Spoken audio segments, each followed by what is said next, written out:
আসসালামু আলাইকুম। জনকল্যাণ মিডিয়ার এখনকার বিশেষ সংবাদে সবাইকে স্বাগতম। শুরুতে জানিয়ে দিচ্ছি সংবাদ শিরোনাম। আগামী বছরের শুরু থেকেই কমতে পারে সঞ্চয়পত্রের মুনাফা, দুশ্চিন্তায় প্রবীণ ও অবসরপ্রাপ্ত বিনিয়োগকারীরা। জানিয়ে দিচ্ছি বিস্তারিত। সঞ্চয়পত্রের মুনাফা আগামী বছরের জানুয়ারি থেকে আরও কমতে পারে এমন আশঙ্কায় দুশ্চিন্তায় পড়েছেন বিনিয়োগকারীরা, বিশেষ করে প্রবীণ ও অবসরপ্রাপ্তরা। অনেকের একমাত্র আয়ের উৎস সঞ্চয়পত্র। চলতি বছরের শুরুতেই একবার মুনাফা কমিয়ে দেওয়ায় ইতিমধ্যে তাদের আয় কমেছে। ফলে জীবনযাত্রায় ব্যয় মেটানো কঠিন হয়ে পড়েছে বলে অভিযোগ উপকারভোগীদের। জাতীয় সঞ্চয় অধিদপ্তরের তথ্য অনুযায়ী পেনশনার সঞ্চয়পত্র ও পরিবার সঞ্চয়পত্রের মুনাফার হার 2025 সালের জুনে নেমে এসেছে 11.80%। অথচ 2015 সালে এই হার ছিল যথাক্রমে 13.19% ও 13.45%। অর্থ মন্ত্রণালয় সূত্রে জানা যায়, আরও 1 থেকে 1.5% পয়েন্ট সুদ কমানোর বিষয়টি আলোচনায় রয়েছে। এতে সাধারণ বিনিয়োগকারীদের কাছে সঞ্চয়পত্র আরও কম আকর্ষণীয় হয়ে উঠতে পারে।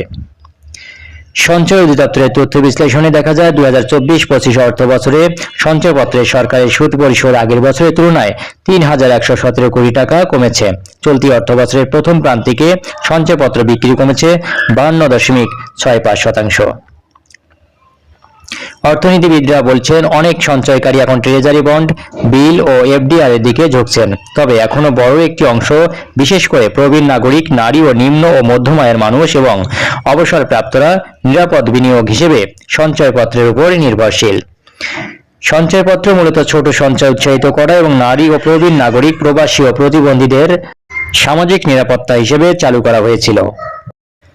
বাংলাদেশ ব্যাংকের তথ্য অনুযায়ী 2025 সালের সেপ্টেম্বরে সঞ্চয়পত্রে নিট বিনিয়োগ নেমে এসেছে মাত্র 337 কোটি টাকায়, যা 1 বছর আগে ছিল 8,332 কোটি টাকা, অর্থাৎ 96% কমেছে। বর্তমানে জাতীয় সঞ্চয় অধিদপ্তর 11টি সঞ্চয় স্কিম পরিচালনা করছে।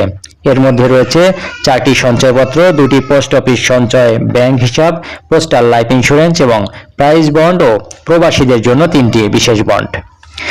দর্শক, এই ছিল জনকল্যাণ মিডিয়ার এখনকার বিশেষ সংবাদ। পরবর্তী সংবাদের আপডেট জানতে চ্যানেলটি সাবস্ক্রাইব করুন, মতামত জানিয়ে দিন কমেন্ট বক্সে।